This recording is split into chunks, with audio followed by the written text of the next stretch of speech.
Super Mario Eclipse came out 2 weeks ago, and it's so special and amazing that I just had to explain to you why it's the most fan-made Mario mod ever, in the sense that every piece of its conception and design is exactly what you'd expect out of Mario fans, all while bringing Sunshell's Delphino Island full circle by basically turning the game into an interconnected open zone sandbox. Ever wanted to walk from Delphino Plaza to Serena Beach without using those weird paint portals that dematerialize your body until you don't know if you're truly yourself anymore in a molecular level? Because now it's possible, all you gotta do is visit places in the island that Nintendo didn't even have time to implement themselves in 2002. Needless to say, Nintendo would never do something like this even if they were to remake the game from scratch. This aligns with the Mario World fans want, but not the one Nintendo wishes for. On a counterpoint, this game's design follows suit with work Nintendo would never put out due to its low quality, flawed design ideas, and overall vibe. The stuff that is impressive on a fan game but unacceptable on a finished product. And this leads to one of the most peculiar Mario fan works I've ever gotten to play. For example, one of the new levels added in this mod is the Pianta Pit. This is a level that you access by falling along the edges of Pianta Village, where a forest has been turned into a small tribal community by the Piantas who survived the fall. Some of these Piantas have gone insane, reverting into chuckster maniacs or this lady that sunked on that Sasa, aka dangerous hallucinogen shrooms, while others have an oddly hopeful attitude of being rescued in the near future. It's an area that radiates the Mario charm and has an extremely unique vibe, while still standing out as something you'd only get from a dedicated fan due to the subject matter. And although I can see a possible inspiration from Odyssey's Wooded Kingdom, the execution is extremely spectacular. Among these missions, there's one where you must chase down and stomp on this yellow enemy, which is actually an unused enemy that was largely left in the files. It seems almost unmodified, so it really stands out in how cheap and wonky it is, and it's a total Mario ROM hack thing to do. I can finally call them ROM hacks because Nintendo hates that term at the start of the videos, by the way, but it's almost comical how fans will restore an unfinished element of the game by just plopping it somewhere without doing much interpretation. Sometimes, however, there's nothing to go on but a hazily translated name and some interviews, as is the case with the 4 new full levels added in this hack: Lacrima Hotel, Warship Island, Lighthouse Island, and Erto Rock. Each of these levels was given new life and fully implemented into the game, going so far to even feature them in the background of pre-existing stages. Notice Lighthouse Island in the distance at the start of Serena Beach, which genuinely looks stunning. The thing about these stages is that they had to be completely reimagined for the mod. Almost no leftover assets are actually put in these, which leads to wonderful results, unless you're Warship Island. That level is relatively half-assed as you'd expect of a fan project with less strict quality standards to those Nintendo may have. Not only are these obviously not warships, but they completely acknowledge that. But I also can't get over how lame most of the content added here is. One of the missions is literally carrying balls to a box. I carry balls to a bowl several times a day and no one gives me the energy of light condensed into a metallic object for it. What you can give me and I would take is a like though, it really helps the video. Erto Rock is one of the new stages that clearly stands out, as its geography is the missing piece of the Mario Sunshine world design types, this being a mountain that doesn't require much platforming and has extremely scarce sources of water. Seeing the concept come to life is an absolute delight, more so because it actually feels like the perfect missing piece to Al Delphino, and that's with the shoddy and simplistic geometry that immediately gives away how this is a fan project. The Piantas in this village are very clearly more athletic than the usual ones, running around and hanging in elevated areas, with each tier of the town having its own vibe even in spite the lack of stage objects in comparison to the real Nintendo stages. The idea really overshadows the execution, which is already not expected to be as impressive as Nintendo's real work, so the stage has a relatively easy time wowing you, down to the fact that it's accessible early on by just walking behind the lighthouse to Gelato Beach in Delphino Plaza. More of the rust is also revealed in the missions themselves, with missions such as breaking this rocket nozzle rock or the fact that 3 separate shrines in this area involve finding people around the town with a time limit. If you thought some objectives in the original game were arbitrary, you better get prepared. Keep in mind Erto alongside Lighthouse are the high quality stages. Lighthouse has a whole variation of itself, where the island is hit with this moody storm that gives the island an extremely different feeling that I wish was kept on for longer because it's extremely unique. Meanwhile, Hotel Lacrima has 2 good shrines, including one that involves a one-time stealth sequence, which is never reused. This is a shame because in one of the bad missions you have to deliver pizza to the Spider-Man pizza music, a super creative concept, but it boils down to either being good at some jumps or waiting for the elevator. Also, I think you can cheese it by delivering the pizza before triggering the dialogue to start the mission, so But trust me when I say anything is better than Warship Island's lackluster one good shrine, which is the bonus one. That's not a mission. I mean, Mission 3 question mark in how the Lacrima gives it away evidently, with a secret stage that is so bad that only a fan could have made it, including unforgivably sloppy geometry that actually makes Mario's physics break, such as this segment that wishes to invoke Mario Kart 8 upon the universe, or this platform that is ever so slanted in a way which leads to buggy results. Seriously, just look at this portion. The angle here goes against any rule ever established by Mario Sunshine's movement and geometry, and yet it's still proudly displayed as if this level had anything that stopped the creator from going back and smoothing the ride. At the end of the day, it's an incredibly boring slide that fundamentally doesn't work with Mario's physics, but the worst part is that you have to do it in record time if you want to 100% the game. No, thankfully you don't have to do that, am I right? Put this in your mind bucket, cause it's coming back to haunt us later. But see, this is exactly what I mean by the most fan-made Mario mod. It's clearly created by a group of Sunshine aficionados. Their creation is remarkable, but an abundance of spots are coated in this dirty cloth of game design ineptitude. From things that don't work to new mechanics that completely invalidate complete shrines that people adored in the original. May I direct you to Goopy Inferno? Where one of the new moves just lets you throw water bombs when you don't have flood. Great, almost the entire bottom section of Pianta Village is useless now. You can tell how proud the developers are of their horrible slide in an almost endearing way, and you really can't blame them as hard as you'd blame Nintendo on the simple fact that they are literally grabbing a fan's wishes on a perfect Mario Sunshine and getting it 75% of the way there in a way that works. For the main game, I was having such a fun time exploring Delphino's new interconnected form that is both satisfying and quickly phased, to the extent that time flew by insanely hard when I wasn't in Worship Island specifically. By the way, if you're a dev, I hope you don't feel insulted by that joke. Your level is that bad. Nah, but I'm mostly playing. Another thing about this Mario a Mario by fans thing I'd like to discuss is how this post-game includes not only the vaporwave level trope, which I've literally seen in almost every 3D Mario through mods and hacks, but also 2 entire areas that are just ported spaces from Double Dash, which literally feels like a tacked on addition to extend the final shrine count. Trust me when I say the developers took deciding what this number should be extremely seriously. I hope more things fit in your mind bucket, because I still have a few things to talk about in the post game before I get into the most interesting flow of this delightful project. Okay, I have to acknowledge it now since the footage gives it away immediately, but yes, they added 2 new playable characters in Luigi and Piantissimo. Luigi is not very useful, has a higher jump, I didn't really get to use much of him, but Piantissimo is a lean, mean cheese machine. Any platforming level completely breaks under his thumb, and there is several times in my playthrough where I actually said out loud, "What am I doing? I'm Piantissimo, I can do whatever the fuck I want!" And then I did it. Since the guy has faster and longer jumps as well as a double jump that lets you course correct in the air, Sunshine Mario's moveset basically forces you to commit to most jumps, so having a character that doesn't even do that is huge, but it also breaks so much of the level design even in the new stages.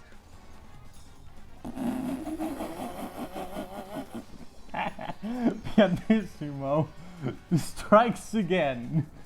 I also like how much stuff they added around him, including new cutscenes when you unlock him, or this new ending cutscene that goes back to the original non-100% image, which meant nothing and never came into play, but just the concept it portrayed was extremely interesting. Just Piantissimo in front of this paintbrush, and lo and behold, now a full cutscene. Another showcase of how these people are big fans of the original, as an aside, I like to point out is how they went as far to be even more careful than Nintendo when having NPCs named Flood, because they never referred to him by name, unlike Nintendo that actually slipped up while rushing Noki Bay to release.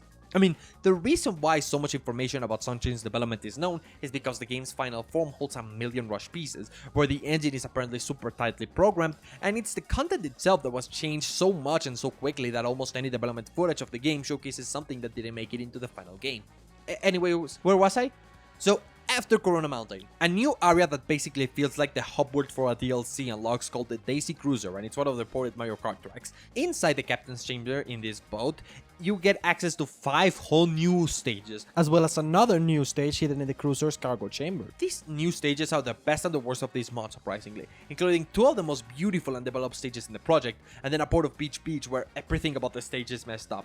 It's a port of a stage. The first mission is timed, so you don't get into the NPC storylines. It also has a break the box mission that stinks. This custom rhyme has no purpose whatsoever and is never actually practically used. NPC dialogue doesn't fit in the text boxes half the time. You can't get these coins comfortably because the water is a cycle, so eventually you're too low or too high. Mission 2 has you run around the level and it's easier than Bianco 1. Mission 3 has a portal that teleports you backwards, so you just hit yourself on the wall on a time segment. Mission 4 is a secret stage that's also just a port of Cookie Land, where you gotta do 2 tricky jumps on a green coin mechanic that is confusing and is only used this one time. That's the final mission you have to do in the main game due to an oversight right now. Now, the real last mission without the oversight, which is likely patched if you're late to this video, is actually extremely cool, and I don't really want to spoil it, which is a shame because I recorded it whole, but let it be known it's a beautiful tribute to the Super Mario 2D series. You just have to get through the completely broken boss battle that's standing before it, which is likely also patched, so, you know, go ham if you're late.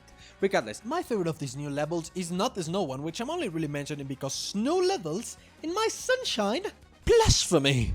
My actual favorite level is Red Lily City. Just look at this place, it's so detailed and lively, and the level structure is honestly game design genius that comes out of left field considering Peach Beach and Warship Island are levels added alongside it. Even the sub area of this map is crazy beautiful. I mean, I'd love to live here, just flump down a house, I'm befriending the locals and I will not care if they keep throwing deadly bolts of mud through my window, it would be hella worth it. This city is designed with multiple levels of different heights, some which reach all the way to the top of the level and some that are more cozy. It's a very maze-like stage, but possibly one of the most satisfying to get around because you slowly learn how to traverse it better, and the many layers and pathways result in a plethora of ways to get from here to there, which is also a treat because the art direction is super neat. Most of the new levels feel a little flat and undetailed, but this one actually overshadows many of Nintendo's originals alone. It also has a female Pantissimo called La Noquisa, and I love that concept. Maybe I ship them? There's some genuine genius to how exploring and learning this level is, but it does have a few things that stop it from being perfect, such as these bubbles that are inexplicably difficult to depth percept and stand on. Which leads me to my next point. What I ultimately love about all of these levels is how they echo a lot of what made Mario Sunshine. The fact that the designers of these levels knew how silly it was for this one tree in Bianco Hill to randomly have a blue coin when sprayed for no reason whatsoever didn't stop them from putting a blue coin when spraying this random lamp for no reason whatsoever. They decided to echo much of the game's jank for the sake of authenticity, and that's a move I largely respect. They completely removed part of the original game's imperfections, but decided to keep the ones that they figured were pretty alright. And that's when we reached the problem. The one issue that makes this the most Mario Sunshine hack of all time. You've seen me praise when the Eclipse team got the essence and vibe of Sunshine down, when they designed stages that bring Mario's moveset to its fullest potential even further than Nintendo could within their constraints. Equally, you simply condemn the occasion where these design principles aren't upheld, when the levels seem erroneously conceptualized or bugs sour the experience, even if you understand that Eclipse's nature as a ROM hack means it's working within limitations. But what you've only heard me hint at is at times where they took what didn't work from the original game and in an attempt to fix it, made it not work in an entirely different way, actively and purposefully ignoring basic video game design to make up for the shortcomings of the original. Because let me tell you, you've seen footage of me playing through 190 of the 240 shrines in the game, and this comprises most of the content since those remaining 50 shrines are blue coins and red coin missions. But when I say most, I don't mean that you're missing on something like an equivalent to Odyssey's darker side. No, I'm referring to the final boss and about 10% of the extra added content, all locked behind about 10 hours of the most boring tasks that already made the original game a slog. That's right, to unlock a great portion of the content, you need to get 100%. The reason is simple. Mario Sunshine's reward for 100% is literally your face and name on a postcard, assuming you're Mario and you're called Have a Relaxing Vacation. It's one of the most infamously disappointing things in the 3D Mario franchise because at least with 64 and Odyssey, games that also have pretty minimalistic completion rewards, you get the satisfaction of having experienced them. Sunshine isn't like that, it's just an incredibly boring slog to no reward that almost feels like a joke at the expense of the player, and this completely sucks. I like to point out how Galaxy 2 does its completion reward, where as you get closer to 100%, you unlock small galaxies that keep you pushing towards that 100. Eclipse does that for up to 180 shrines, and then halts all progress completely because the Fangame is designed, as the name would suggest, for fans. If you're a Mario Sunshine fan, you are familiar with the grind and probably even enjoy it. But if you're not, you look at the Blue Coins or Watermelon Festival and just figure it isn't worth that time. That part of the game is a blemish on the Mario series because it's designed painfully for anyone that didn't have a subjective enjoyment for the entire experience as a whole. And in an effort to compensate, this project proudly and rather stubbornly would rather force you to endure the worst parts of this game than let you access months of work by the people who made it.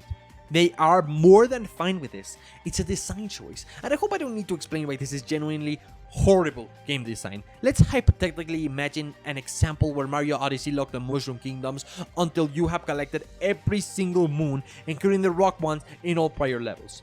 This would instantly demotivate players. 100%ing a game is meant to be a decision the player makes when they really enjoy a game, rather than one which the game is forcing upon them, which is the reason why Darker Side or Grandmaster Galaxy are rewarding. It doesn't give you a mountain of content because the reward is your own satisfaction at mastering the hardest parts of the game because you challenge yourself with doing it and succeeded. Making 100% a substantial obligation is taking that feeling away from you, ultimately making the accomplishment feel equally as disappointing as a postcard. Heck, maybe even worse because you're disappointed of something you haven't even achieved yet. Granted, it is motivating to know there's more to come, but the what I lose to what I get ratio for anyone who isn't a fan is almost nauseating, more so someone like me who doesn't really play Mario Sunshine. No. Much of the 100% reward stuff is unfinished or work in progress, but the final boss and true ending were dragged along with this. I didn't want the reward, I wanted the actual ending of the game, so I didn't care enough about the reward in the end, and getting there didn't even give me that sense of accomplishment that I should have gotten. And in a way, isn't that extremely poetic? In their attempt to overcompensate for the original's disappointment, they kept that exact same emotion, but only provided it for casual audiences. This obviously doesn't mean that it's a good design decision, it still stinks that I have to bore myself for 10 hours if I hope to experience the amazing work of the team, which to me feels like a purposeful discredit to the people who worked on this hack, but I can't deny there's a beauty in the fact of this hack's design. Just like Sunshine, at its worst it feels rushed, repetitive, inconsistent, and has an awful approach to their completion reward, a poetic beauty that only the most dedicated fans of a Mario title could achieve. It may be a mess, but wasn't Sunshine as well?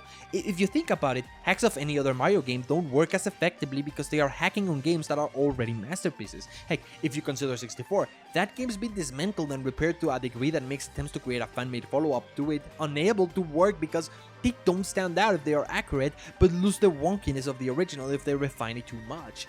Look at Sunshine then. Its quality standard could be easily achieved by fans that aren't even liable to get anything but accolades for their work.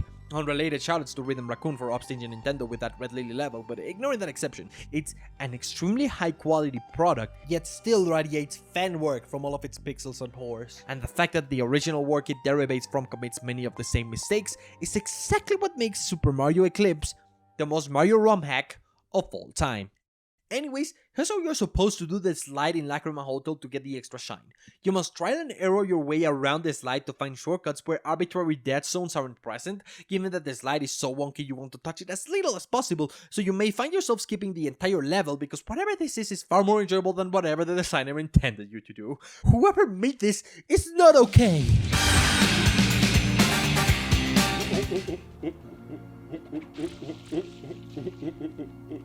Look at that face. Oh.